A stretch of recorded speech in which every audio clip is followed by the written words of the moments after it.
तो दोस्तों स्वागत है आप लोगों का Q&A विद सत्या में। दोस्तों अगर आप यूपी पुलिस या जीडी वैकेंसी की तैयारी कर रहे हैं, जो काफी बड़ी वैकेंसी है दोस्तों, इसकी तैयारी कर रहे हैं, तो आप लोगों का दोस्तों 30 क्वेश्चन का मैं टेस्ट लेके आया हूँ जीके जीएस का, जिसमें आप लोग को 30 क्वेश्चन का जवाब देना है। दोस्तों बहुत सारे टेस्ट पड़े हैं चैनल पर, आप जाके देख सकते हैं और अपने आप को देख सकते हैं आपकी स्थिति क्या है। तो चलिए दोस्तों स्टार्ट करते हैं। क्वेश्चन नंबर पहला है दोस्तों, अगर आप लोग का आंसर पता है तो साथ साथ कमेंट करते चलिएगा। तो दोस्तों स्टार्ट करते हैं। पहला क्वेश्चन क्या है, SEZ का पूर्ण रूप क्या है? तो SEZ का पूर्ण रूप क्या है? तो इसका पूर्ण रूप क्या है? Special economic zone. क्या है दोस्तों? स्पेशल इकोनॉमिक जोन है इसका पूर्ण रूप। चलिए अगला क्वेश्चन देखते हैं। WLL का अर्थ क्या है?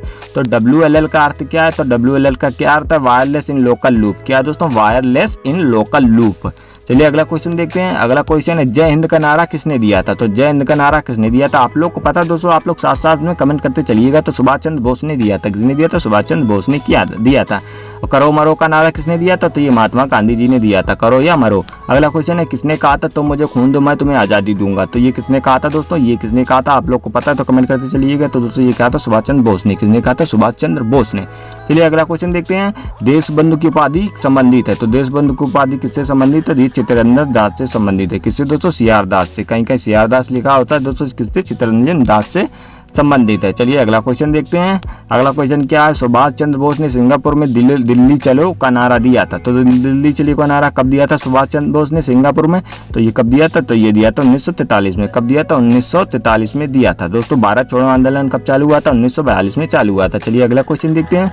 अगला क्वेश्चन क्या कहता है, गांधी इरविन समझौता किससे संबंधित है? तो गांधी इरविन समझौता किसके बीच हुआ था? तो ये हुआ था किससे संबंधित है दोस्तों? तो ये सविनय अवज्ञा आंदोलन से संबंधित है दोस्तों। कब हुआ था? 1931 में दोस्तों सविनय अवज्ञा आंदोलन हुआ था। चलिए अगला क्वेश्चन देखते हैं। अगला क्वेश्चन क्या है, महात्मा गांधी को सर्वप्रथम राष्ट्रपिता किसने कहा था? तो सर्वप्रथम महात्मा गांधी को राष्ट्रपिता किसने कहा था? तो सुभाष चंद्र बोस ने कहा था। किसने कहा था? सुभाष चंद्र बोस ने राष्ट्रपिता सर्वप्रथम महात्मा गांधी को कहा था। चलिए अगला क्वेश्चन देखते हैं। कायदे आजम आज़ाद किसे कहा जाता है? कायदे आज़ाद किसे कहा? कायदे आज़ाद या कायदे आजम किसे कहा जाता है? तो ये कहा जाता है मोहम्मद अली जिन्ना को। किसे कहा जाता है दोस्तों? मोहम्मद अली जिन्ना को। किसने कहा था दोस्तों? ये महात्मा गांधी जी ने कहा था। किसने कहा था? महात्मा गांधी जी ने कहा था मोहम्मद अली जिन्ना को कायदे आजम। अगला क्वेश्चन देखते हैं। चौराचौरी नाम प्रसिद्ध स्थल कहाँ है? दोस्तों तो चौराचौरी कांड हुआ था, सब वो नाम प्रसिद्ध स्थल कहाँ पर है? तो वो कहाँ पर है दोस्तों? तो ये है गोरखपुर में। कहाँ पर दोस्तों? गोरखपुर में हुआ है, गोरखपुर में है दोस्तों। चौराचौरी कांड कब हुआ था? तो ये इसका आंसर आप लोग कमेंट करके बताएंगे कब हुआ था। किसने कहा था? मध्यरात्रि के टकोर पर जब संसार सोता है भारत अपने जीवन का स्वतंत्रता के लिए जाग उठेगा। तो ये दोस्तों किसने कहा था? मध्यरात्रि के टकोर पर जब संसार सोता है भारत अपने जीवन में स्वतंत्रता के लिए जाग उठेगा। तो ये किसने कहा था? तो ये बोलते किसके? जवाहरलाल नेहरू के। किनके? तो पंडित जवाहरलाल नेहरू के थे। उद्देश्य प्रस्ताव दोस्तों किन्होंने दिया था? तो ये पंडित जवाहरलाल नेहरू ने दिया था। Who lives if India dies किसकी उक्ति है? तो ये किसकी उक्ति है? तो ये किसकी उक्ति है? तो ये है जवाहरलाल नेहरू की। किसकी है? जवाहरलाल नेहरू की, पंडित जवाहरलाल नेहरू को। Who lives if India dies. चलिए अगला क्वेश्चन देखते हैं। अगला क्वेश्चन, पंजाबी भाषा किस लिपि में लिखी जाती है? तो पंजाबी भाषा किस लिपि में लिखी जाती है? तो ये लिखी जाती है गुरुमुखी में। किसकी दोस्तों? गुरुमुखी में लिखी जाती है। तो हिंदी भाषा किस में लिखी जाती है? तो देवनागरी में लिखी जाती है। चलिए अगला क्वेश्चन देखते हैं। किस लिपि को सभी लिपियों का जन्मदाता कहा जाता है? तो कौन सी लिपि है जिसको सभी लिपियों का जन्मदाता कहा जाता है? तो ये कौन सी? ब्राह्मी लिपि है दोस्तों। कौन सी लिपि है? ब्राह्मी लिपि दोस्तों। अशोक के शिलालेख भी ब्राह्मी लिपि में पाए गए थे। कौन सी दोस्तों? ब्राह्मी लिपि में पाए गए थे दोस्तों। और सर्वप्रथम ब्राह्मी लिपि का अनुवाद किसने किया था? तो ये किया था जेम्स प्रिंसप ने। किसने किया था? जेम्स प्रिंसप ने किया था, जेम्स प्रिंसप ने। चलिए अगला क्वेश्चन देखते हैं। अगला क्वेश्चन है, किस काल की लिपि को चित्रकार लिपि कहा जाता है? किस काल को चित्रकार लिपि कहा जाता है? तो ये कौन सा काल है? तो ये सिंधु काल। कौन सा दोस्तों? सिंधु काल को चित्रकार की लिपि कहा जाता है। चलिए अगला क्वेश्चन देखते हैं। आप लोग को आंसर पता तो साथ साथ कमेंट करते चलिएगा। लास्ट में अपना स्कोर जरूर कमेंट करना दोस्तों। तैयारी आप कहीं से करें लेकिन उसका प्रैक्टिस करना बहुत ही जरूरी है। तो चलिए अगला क्वेश्चन देखते हैं। जैन सूत्र में कितनी लिपियों का उल्लेख किया गया है? तो जैन सूत्री में कितने लिपियों का उल्लेख किया गया? तो 18 लिपियों का। कितनी लिपियों का दोस्तों? 18 लिपियों का उल्लेख किया गया है। चलिए अगला क्वेश्चन देखते हैं। बौद्ध ग्रंथ ललित विस्तार में कितनी लिपियों का उल्लेख है? तो कितनी लिपियों का उल्लेख है ललित विस्तार में दोस्तों? बौद्ध ग्रंथ के ललित विस्तार में कितनी लिपियों का उल्लेख है? तो ये कितनी लिपियां हैं? तो 89 लिपियां हैं। कितनी दोस्तों? 89 लिपियां, 89 लिपियां हैं बौद्ध ग्रंथ में ललित विस्तार में लिपियों का उल्लेख है, 89 लिपियां। अगला क्वेश्चन है, अशोक के शिलालेखों की क्या लिपि थी दोस्तों? क्या लिपि थी?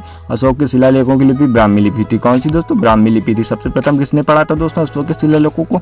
तो जेम्स प्रिंसप ने पढ़ा था, जेम्स प्रिंसप ने पढ़ा था। देखिए चलिए अगला क्वेश्चन देखते हैं।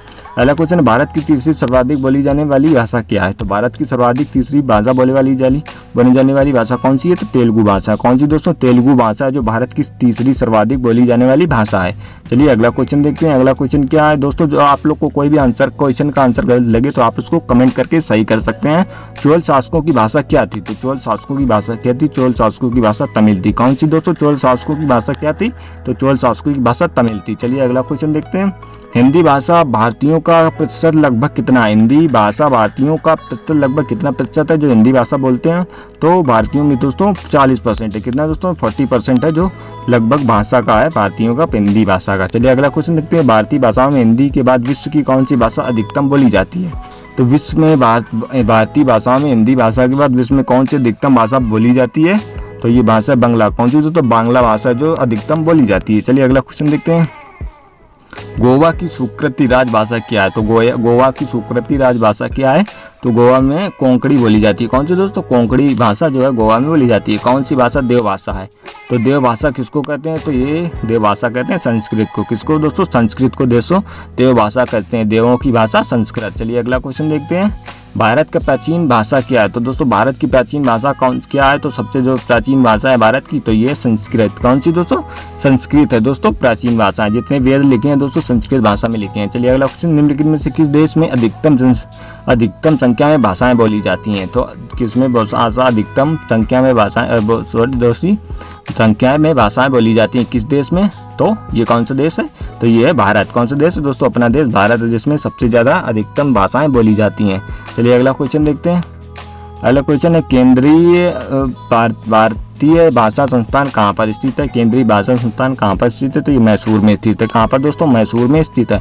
और टीपू सुल्तान कहाँ का राजा था दोस्तों? टीपू सुल्तान मैसूर का राजा था। चलिए अगला क्वेश्चन देखते हैं। राष्ट्रीय साक्षरता मिशन की शुरुआत कब हुई थी? तो राष्ट्रीय साक्षरता की मिशन की शुरुआत कब हुई थी? तो 1988 में हुई थी। कब हुई थी? 1988 में। कब? 1988 में राष्ट्रीय साक्षरता मिशन की शुरुआत हुई थी। चलिए अगला क्वेश्चन देखते हैं। अगला क्वेश्चन क्या कहता है? राष्ट्रीय साक्षरता मिशन की शुरुआत कब हुई थी? दोस्तों ये रिपीट हो गया क्वेश्चन। तो ये कब हुई थी? 1988 में हुई थी। कब हुई थी? 1988 में हुई थी।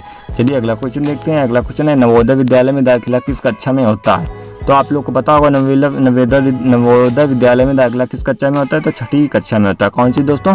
छठी कक्षा में होता है नवोदय विद्यालय में दाखिला। तो दोस्तों आज का ये लास्ट क्वेश्चन था। तो दोस्तों 30 क्वेश्चन हो चुके हैं। तो 30 क्वेश्चन में आप लोगों ने कितने क्वेश्चन सही किए हैं तो जरूर कमेंट करके बताएं। और वीडियो अच्छा लगा तो वीडियो को लाइक करें, चैनल को सब्सक्राइब करें, अपना स्कोर जरूर कमेंट करें। तो मिलते हैं नेक्स्ट वीडियो में। जय हिंद, वंदे मातरम।